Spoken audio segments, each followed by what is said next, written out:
You're not scoring. You're not grading. You're grading. You should all grade them. You're all going to make comments on everybody.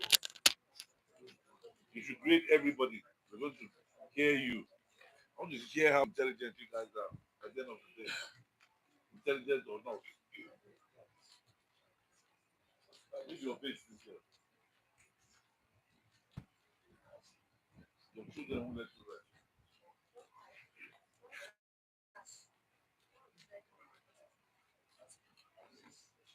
Your voice is not cracked, at least. Good. So I wanted to hear you. Can you hear me? I want to hear you like you can hear me. All right.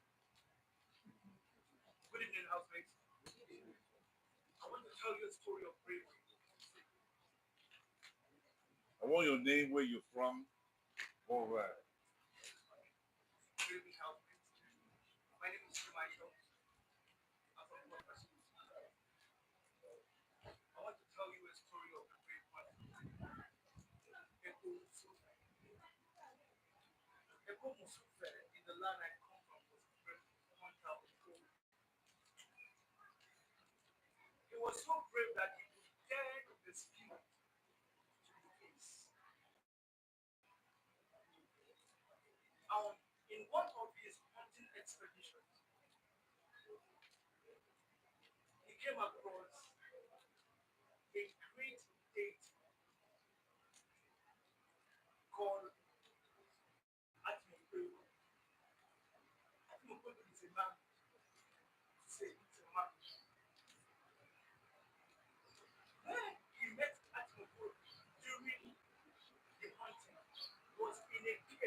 Into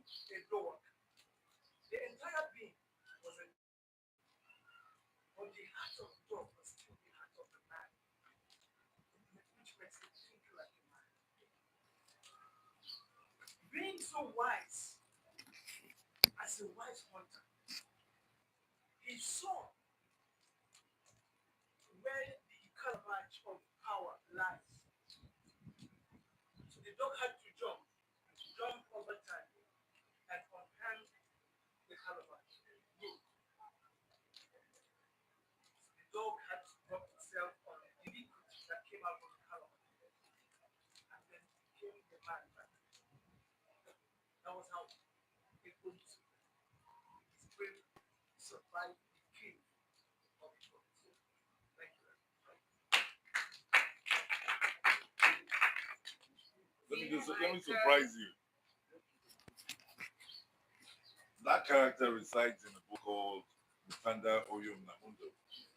See, I played the character of Ikpo Musufi, but that's not the direction. But it's good. I like it. Yeah, he watched it. But yeah. The next But person so going. that's not the The next direction. person going. It's a good approach. Well done. Next.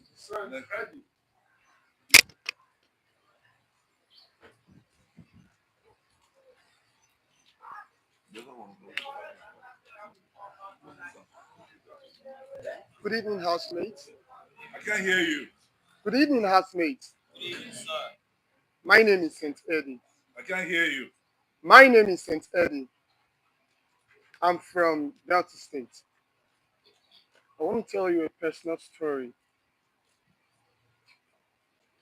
In 2007, I got admission to study philosophy in University of Benin. I was so happy because it has always been my dream to attend that President's Citadel of Learning.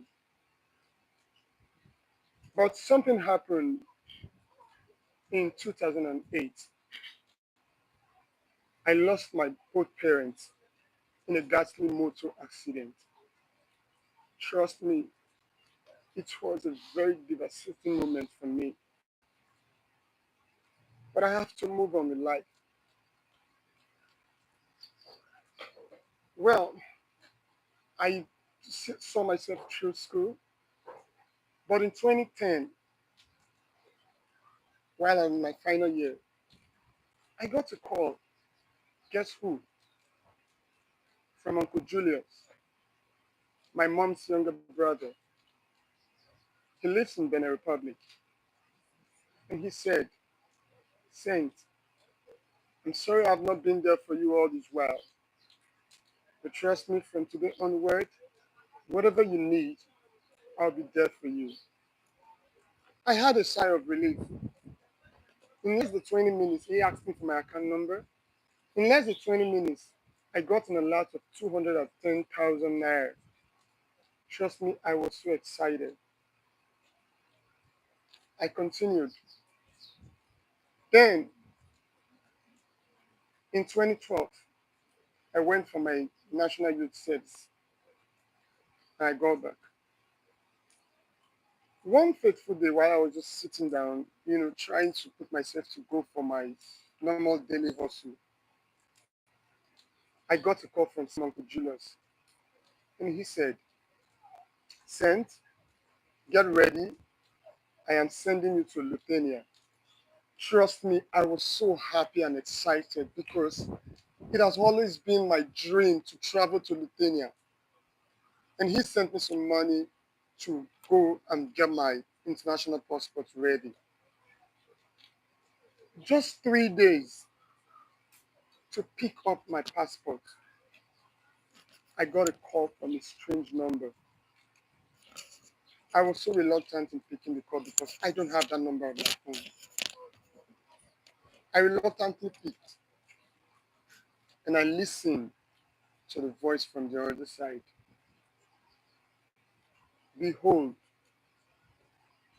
I was informed that Behold, Uncle Julius is dead. That moment, it was as if my life was shattered. It was as if I was just watching my life being blown away by the wind.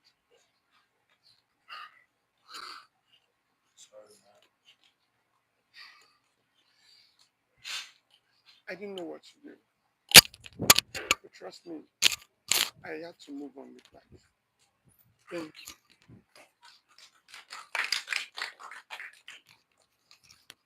so hang on. I want us to do this. When you finish your storytelling, come to the back, pick one person, we play it so we can constantly shuffle it. You know what I mean? So that we can keep on moving closer, closer to the front. So replace, just tap anybody, the person goes to the front. Tap somebody, the person goes to the front. Go quickly, go quickly. You guys planning. Yeah, go. We don't want to do things like, we don't quickly, quickly. Not you yet, I don't want you. Sit down. Call the next person that's not you. Of course.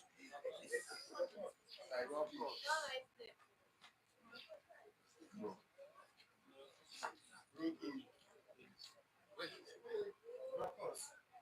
You're missing out on the story because you're all supposed to be taking notes.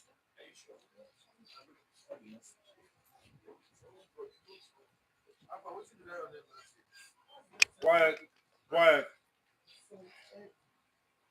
quiet. Project. Good evening, housemates. This is a story of Who are you? Ambrokos. Start again. Good evening, housemates. Ambrokos, and I'm from Kogi State. And I'm here to tell you a story about a loving family of four. And normally, this is how they do it. It's one car, and they share a car in the family. So what the man does normally is to go pick the wife because he closes first. When the wife is done from work, she calls the husband, please, I'm done. Come and pick me. And on this day, the wife called, it's time for you to come and pick me. And he drove to the wife's office. Returning, there was a fight between naval officers and the police officers. What happened earlier was that a police officer stopped a naval officer at a checkpoint. And because the naval officer was not in uniform, reluctantly, he was refusing for the checkup. And the police officer got angry, smashed the screen of the naval officer, threatened that he was going to shoot. And as it was, the naval officer got angry and came out of his vehicle, parked his car, came out of the vehicle, and it got to physical fight. So the police officer brought his gun out and shot the naval officer, although he did not die. But he called the barracks that he's shot by a police officer, and this is his location. They drove their van with a lot of military equipment, like they were coming to fight a war.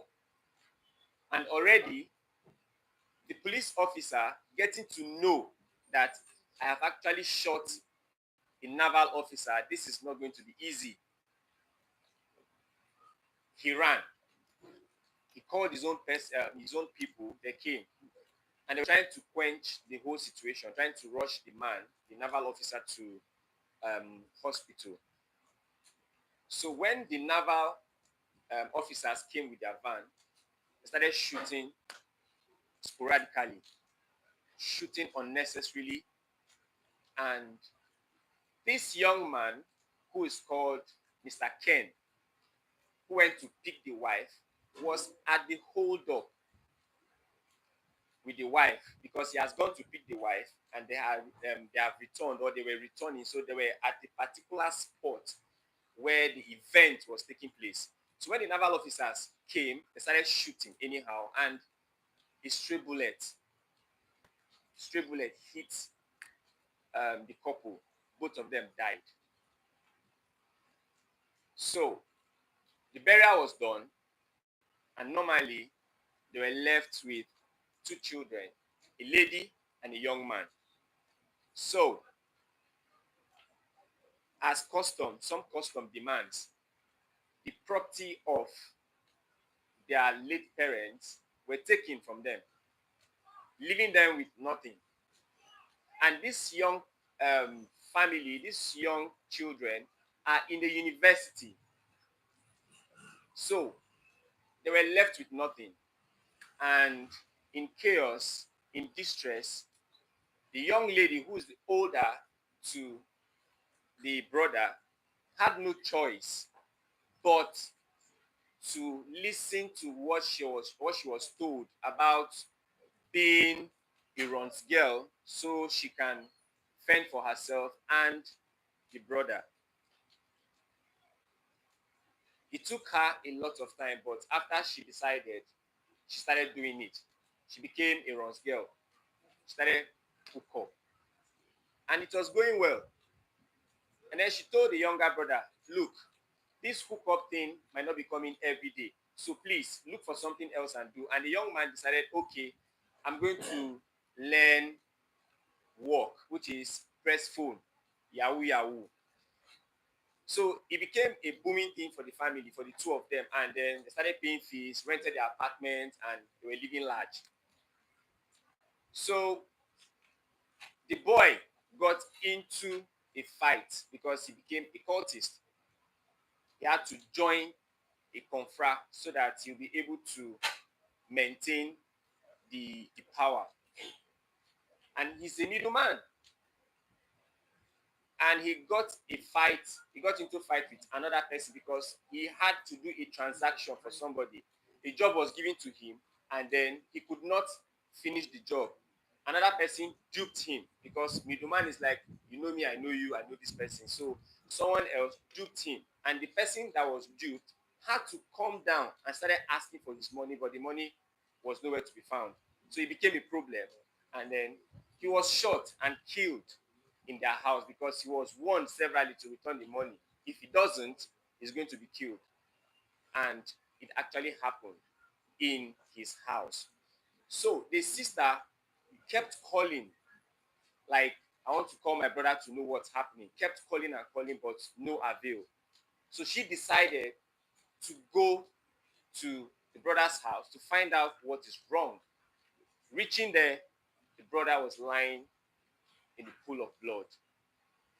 So, in that situation, she could not bear it.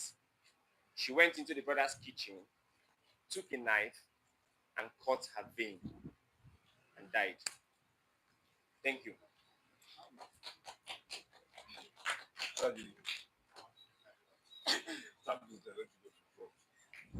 evening, good evening, everyone. Good evening, everyone. Good evening, Stella. Thank you. My name is Stella Maris, also known as Stels. I am from Anambra State. So I'm going to be telling a story, and I'll title that story Patience. Now, come with me. That's be patient, so you can pick one or two. So in there's this family, the Chudes family. They had a baby girl. Her name is, let's call her Alicia. Alicia happens to be the only child of her parents, and the dad abandoned the mother.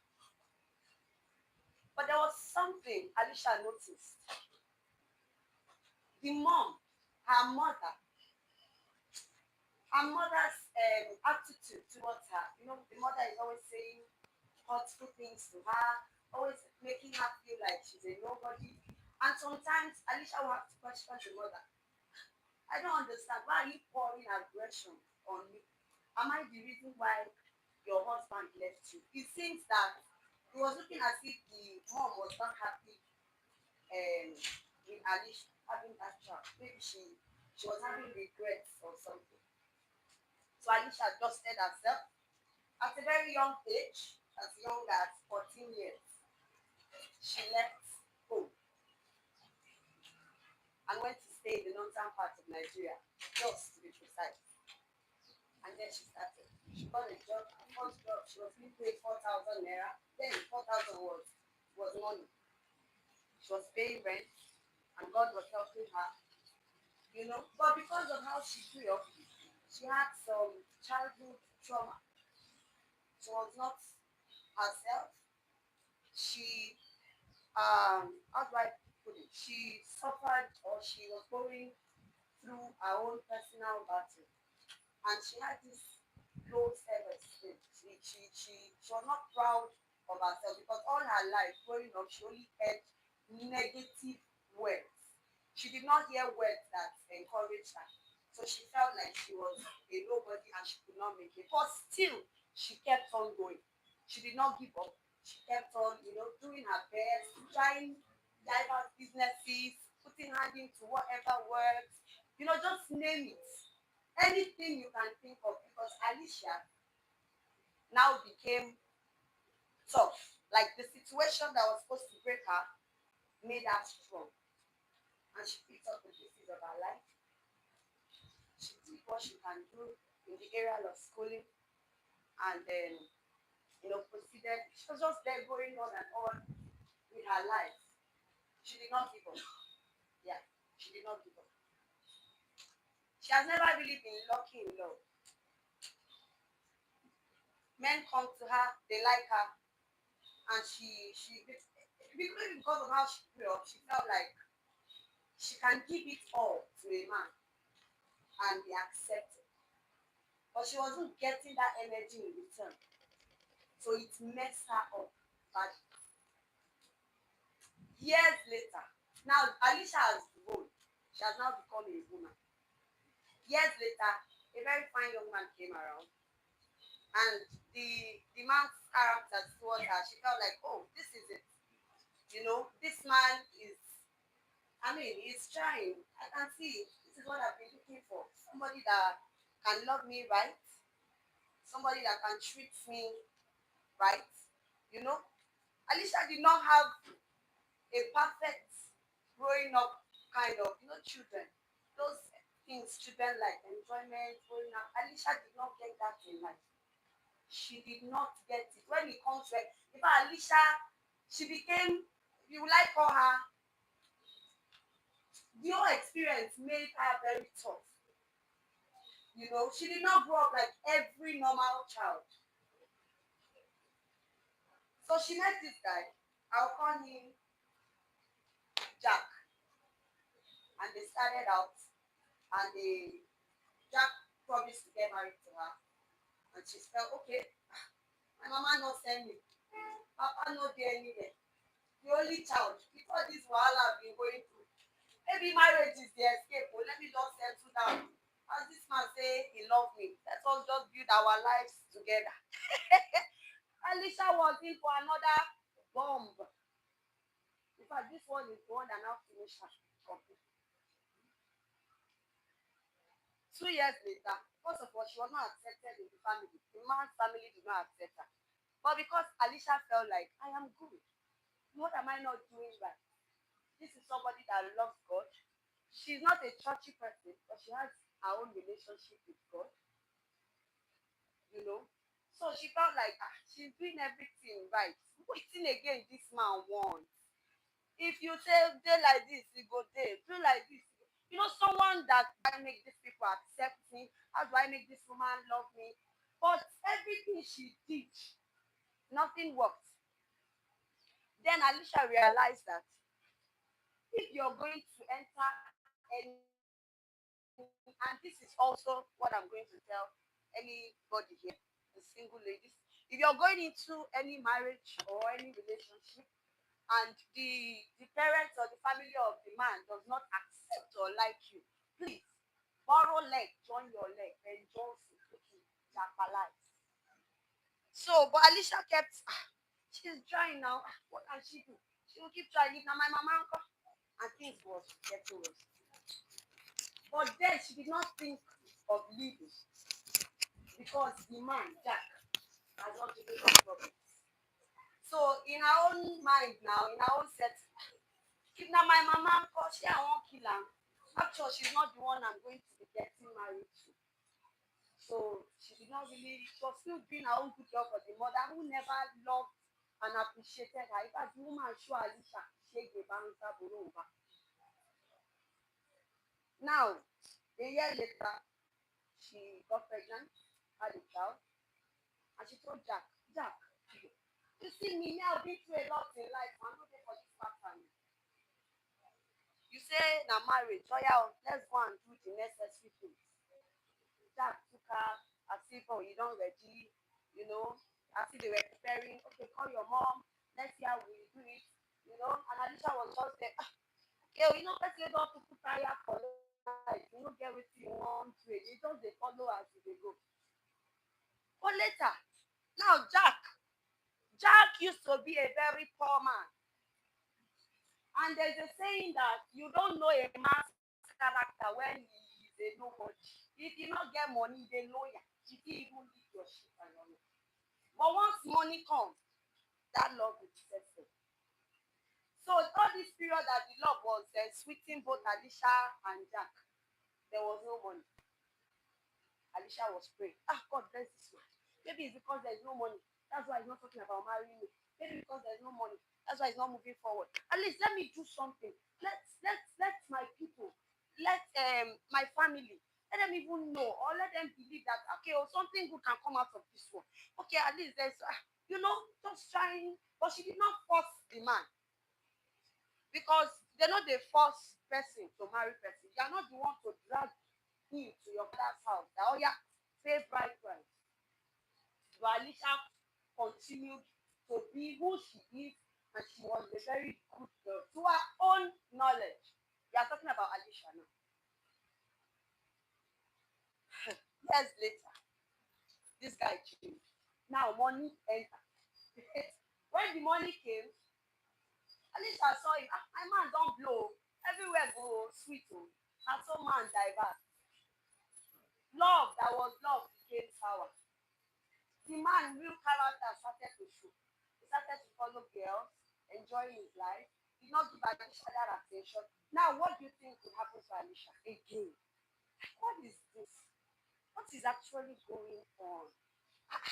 Is this a joke or something? Is somebody revolting my life? Have you did that? Who is there? Who is pressing something on my destiny?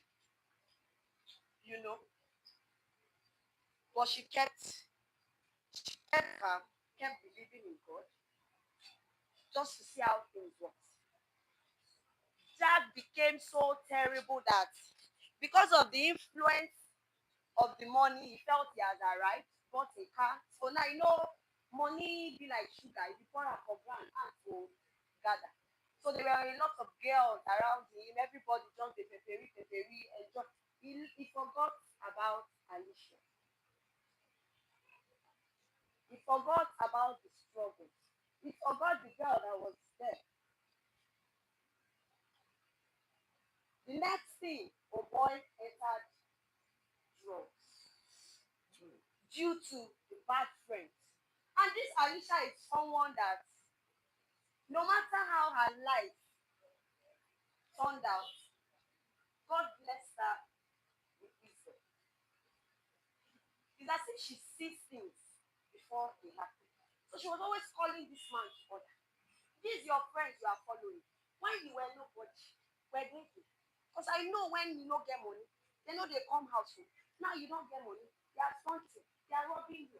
You got a car. You did not even say, ah, Alicia, you wait don't deal with it. Alicia knows drive that car. Alicia does not enter the car. He will carry the car, he will go to his family house, enjoy him and his sisters. Even took another woman to his own family. Nothing Alicia not see for love matter. Alicia said, okay, if this is how it's going to be, now he now started taking drugs. And this person, he does not have the brain for such hard things, drugs. In fact, as a matter of fact, let's say Jack was born prematurely. So maybe your guys know there, but there are things that you shouldn't even do. And so drugs didn't turn Jack. Jack now became a very violent person. Now Jack already has anger issues, but that drugs made the anger even more. So it can't be like say if you see Alicia like this, like say make you feel like Alicia. you know, there was something that was pushing him to harm her, to do something bad to her. So to cut the story short, Alicia now had to talk to herself. I have to leave this one before this one will kill me. And then she went over, moved on with her life, and started her life from afresh. And then again, God remembered her. God came through for her. She's now a better person, in a better position, doing well for herself with her children, and she loves them. They are precious, they are blessings. So I believe we learned from Ali. Sorry.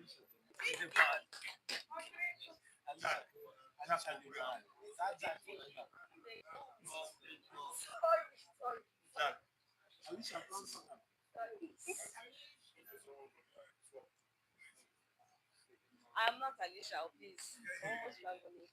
Hello, everyone. Good evening. Okay, I'm going to talk about the story of betrayal. My story is about two friends who are named Kalu and Chibi.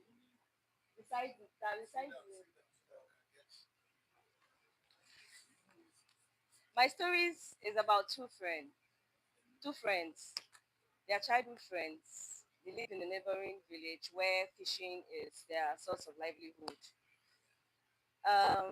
Chidi is from a wealthy home, while Kalu has to struggle with whatever throughout his childhood. He didn't get anything easy, but they are best of friends. They do everything together. They work in the same place.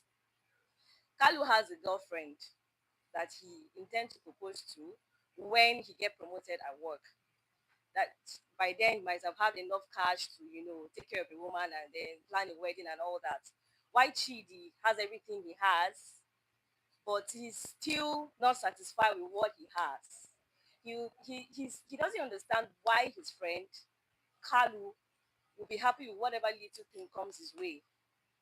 So because of that, there is jealousy and envy, secret jealousy and envy. Although Kalu was unaware of this whole thing, along the line, Kalu got promoted at work and he eventually proposed to his girlfriend. That upset Chidi, and because of that, he had to set him up with his boss. And Chidi